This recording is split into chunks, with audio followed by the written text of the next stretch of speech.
reaction around the world. Let's go now to Peter Zalmayev. He is a Ukrainian political analyst with the Eurasia Democracy Initiative. He is actually now joined the fight here against the Russians, but he joins us now. So, Peter, thank you for taking the time to speak with us. We heard from the Ukrainian president. He described what is happening as genocide. This is also happening not just in BUCHA, but there have been similar discoveries across the northern part of Ukraine. We also have this tweet from the foreign minister. BUCHA massacre was deliberate. Russians aim to eliminate as many Ukrainians as they can. We must stop them and kick them out. He demands new devastating G7 sanctions now, oil, gas, coal embargo, close all ports to Russian vessels, goods, disconnect all Russian banks from SWIFT. So what he's saying essentially is that there is room here to escalate those sanctions which are already in place on Russia. But sanctions don't stop tanks. Sanctions don't stop bullets. So what effect will they have? Well, if we are, hoping to dissuade Putin from further outrage in Ukraine, then yes, I would say that this would be naive to hope this would happen. Sanctions are a blunt instrument, and they long over, they work over a long term. They are a correct sort of policy option. This is a way to punish Vladimir Putin, but once again, let's not be naive and think that they will work overnight. They will work eventually, though.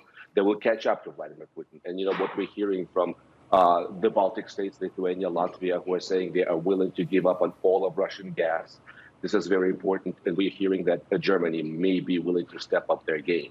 Once again, no quick fix here, but this is an important policy tool as a way to, to send a signal to Vladimir Putin. You said it very correctly.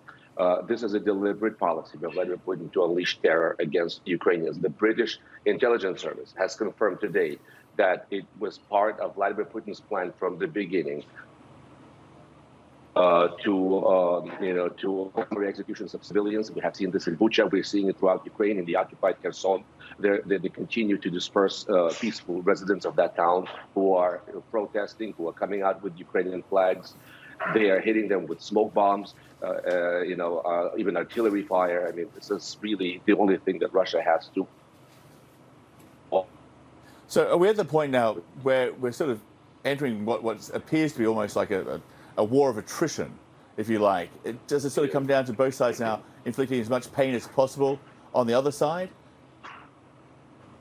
I mean, it's it looks like it. Vladimir Putin is not about to be dissuaded from leaving Ukraine. We know that. They have retreated from Kiev. They have retreated from Chernihiv simply because the reality on the ground has dictated they have no game left there. They have to regroup there. They're demoralized, but that doesn't mean that he is desisting from his plans on Ukraine. Today, we woke up to news that another round of shelling has just happened on the city of Odessa. The city of Ternopil, which is in the western part of Ukraine, was hit today.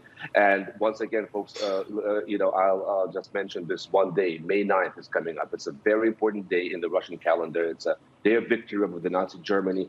Vladimir Putin knows the importance of these dates. That is when the parade on the Red Square happens. He's going to have to show his people some kind of victory. So he's concentrating his forces now on the east, on the south. He's going to try to link up the Donbass with the Crimea, and for that he needs to knock out Mariupol. So a lot of action is going to be happening in the east and south of Ukraine.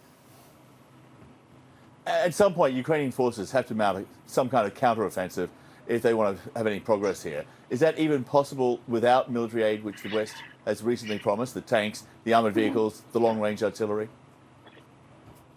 Probably not. What we're hearing from the from the U.S., they might be willing to send Soviet-era T-72 tanks.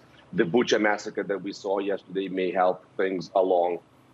Ukraine needs to be enabled to close its own airspace, so it needs surface-to-air missiles and air defense systems such as S-300s to do that. And tanks are very important. Without that, Ukraine will not be able to to move from the defensive posture to actually starting to stage successful counterattacks. The Ukrainian foreign minister has also warned there will likely be a lot more horrific scenes like the ones we've already seen, like the ones in BUCHA. Listen to this. We should not forget about other towns and villages in the Kiev region, which also became the crime scene for Russian army. Without an exaggeration, by what we've seen in BUCHA and vicinity, we can conclude that Russia is worse than ISIS. So how long do you think it will be before the true extent of Russia's brutality is actually revealed here?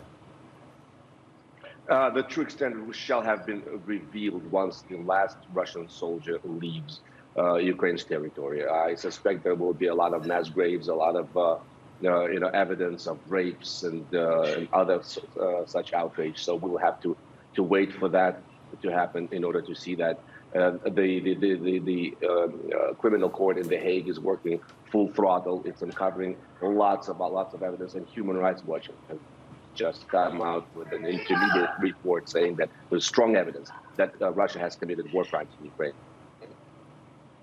But then the question is, who's accountable for that? Who stands trial? Well, it's going to be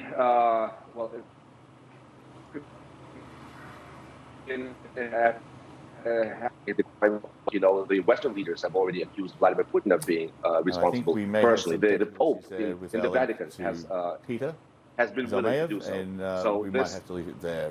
Peter, if you can hear us, we say thank you for that, and we'll leave our interview there for now. We will take a short break.